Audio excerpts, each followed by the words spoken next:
Thank you, Mr. Speaker, sir. Mr. Speaker, sir, I rise to respond to the question asked by Honorable Bhatnagar. Mr. Speaker, sir, menstrual hygiene management is a major health issue affecting women and girls of reproductive age worldwide. 52% of the female population of reproductive age at any given time. The transition into reproductive age for some girls is often met with fear and anxiety due to a lack of knowledge about menstruation and a lack of resources about the changes that are occurring in their bodies. And of course, in addition to the support services that they require. Mr. Speaker, said menstrual hygiene management addresses a broader health and hygiene needs of young girls and women, including their well-being, gender equality, education equity, empowerment, and rights. Mr. Speaker, said the lack of knowledge and facilities in many marginalized communities negatively impacts education of girls and their ability to stay in schools, as seen in many countries, including Fiji. Many communities often hold local cultural beliefs or taboos related to menstruation that can threaten a girl's physical and or emotional well-being. Mr. Speaker, said the Fiji First government has always implemented initiatives that benefits all Fijians. And here is an initiative that is not only benefiting our girl child of menstruation age, but also brings relief to every household. In the current financial year, the Fijian government, Mr. Speaker, announced a new initiative to provide sanitary pads to 55,025 girls in years 7 to years 13 under the Menstrual Hygiene Management Program. The Fijian government has allocated $1.5 million towards this initiative.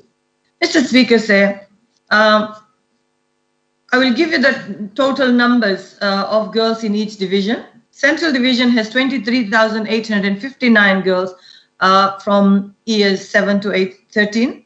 Eastern Division, 2,416 girls. The Northern Division has 8,989 girls in this age category. And of course, a total of 55,225. Mr. Speaker, these numbers of girls are targeted through this initiative.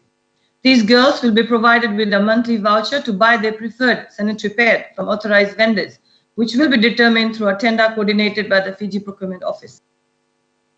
Mr. Speaker, girls in urban and peri-urban areas have greater access to facilities and services. So for the girls in rural and deep rural maritime areas, we will be assisting these girls through their schools with the provision of their monthly supply. Mr. Speaker, our initial survey reveals that there are some girls in year 6 who will also need this support. We are making it the responsibility of the schools to ensure that these girls are also supported and provided for. This will ensure that every girl child of menstruation age benefits from this government initiative. Mr. Speaker, under SDG 6, the safe and dignified menstruation is part of our global vision for sanitation and hygiene, and that is exactly where we are moving towards. Lack of basic knowledge on puberty and menstruation, the shame that is generally associated with menstruation, unwanted pregnancies, and unhygienic sanitation affects the health outcome of SDG 3. Mr. Speaker, girls' non-attendance to schools during menstruation date, to lack of wash facilities, or the stigma attached to it affects the education of our girls under SDG 4. Gender equality under SDG 5 cannot be achieved if girls and women continue to be prevented from full participation in society during menstruation as a result of taboos placed on them. Mr. Speaker, this initiative by the Fijian girl will go a long way in helping our young girls to reach our full potential in their lives. Mr. Speaker, it is just not about distributing sanitary pads to our girl child. It is about addressing issues of education around menstrual hygiene management, education for both boys and girls to respect and be sensitive towards girls' reproductive health and the general well-being, and of course addressing issues such as teenage pregnancies. We would like to see all our girls being empowered to better manage their health and hygiene during this time. And of course, parental support is equally important. But just as important, building confidence and a sense of dignity in them, and to know that despite what cultural stigmas may be, it is not the time to be embarrassed or frustrated. A study by UNICEF published in 2016, Mr. Speaker, showed that countries where governments have made a commitment to menstrual hygiene management had a positive impact on improving the girl and morale of girls. This study showed that Fiji was one of the 5 countries that had government commitment to improving the quality of menstruation. Mr. Speaker, the study also showed that most sustainable ways of addressing the negative impacts of existing taboos and social stigma is to include the menstrual hygiene management as part of the school curriculum. Our school curriculum, Mr. Speaker, introduces education on menstruation, health and hygiene of girls from years 8 and is covered in subjects such as biology, family life education, and home economics. The content in the family life covers a wide range of issues and topics and helps create awareness on issues surrounding health, reproduction, and teenage pregnancies. We will use this initiative, Mr. Speaker, to further develop awareness around these areas. Mr. Speaker, at a time like this, when families are finding it difficult to make ends meet, we want to make sure that the health and hygiene of our girl child is taken care of. The Fijian government is committed to support our girls and to ensure that their needs are not neglected. My ministry plans to roll out this initiative when schools reopen. Mr. Speaker, every school in Fiji has a child protection officer, and we will be conducting workshops to increasing their responsibilities, which will also now include creating awareness on menstruation hygiene management with our working group. This will ensure that every girl child is protected from any form of social stigma. To ensure that the initiative is rolled out with the right type of education and care it needs, the ministry has set up a working group to work on a plan to deliver this initiative. The working group comprises of officials from the Ministry of Education, Ministry of Health and Medical Services, Ministry of Women, Children and Poverty, UNICEF, UN Women, Reproductive Health Association of Fiji, Medical Service Pacific, and United Nations Population Fund, UNFPA. We've already had a meeting with the representatives of all the above agencies, and Mr. Speaker, they've shown a keen interest and are very excited to see this plan being implemented.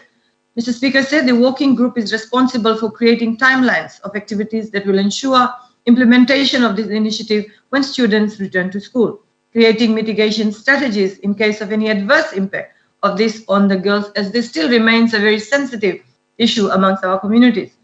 Preparing awareness and educational materials on this initiative through the Ministry's Curriculum and Advisory Unit that will disseminate to teachers in all schools. Mr. Speaker, as I said, the working group is very excited, and so we are to see this initiative bear fruition. The Ministry, Mr. Speaker, is using this time of school closure to negotiate and discuss the various options available in the market. Before we make a firm decision, we need to ensure that girls are provided with the right type of sanitary pad that will hygienically benefit them. We have already been receiving interest from many suppliers who are offering both disposable and reusable sanitary pads. Mr. Speaker, the decision will be made in consultation with the working group. Mr. Speaker, carrying out awareness and education in schools across will be an intensive and challenging task which requires all partners to assist through a comprehensive and effective education program. The partnership between the working group will create a strong mechanism to ensure effective and efficient delivery of this initiative. I'm sure, Mr. Speaker, our girls and parents are grateful to the Fijian government for putting the welfare of our young girls as a priority, and we assure them that we will continue to look after our girls till they reach their full potential academically and personally in the secondary school, through this initiative. While the ministry is working on the logistics on the procurement and distribution of sanitary pads, our partners will work towards developing a comprehensive plan to create awareness and education for all Fijian students. Mr. Speaker, the awareness and education materials will be in the form of information pamphlets, posters on general hygiene, radio programs, and social media ads, and we anticipate to have this produced and printed and done by the end of November this year. On behalf of all our girls, Mr. Speaker, I thank our Honourable Prime Minister for this very important initiative that looks after the health and well-being of our girls in our nation. And I thank you, Mr. Speaker. I thank the Prime Minister.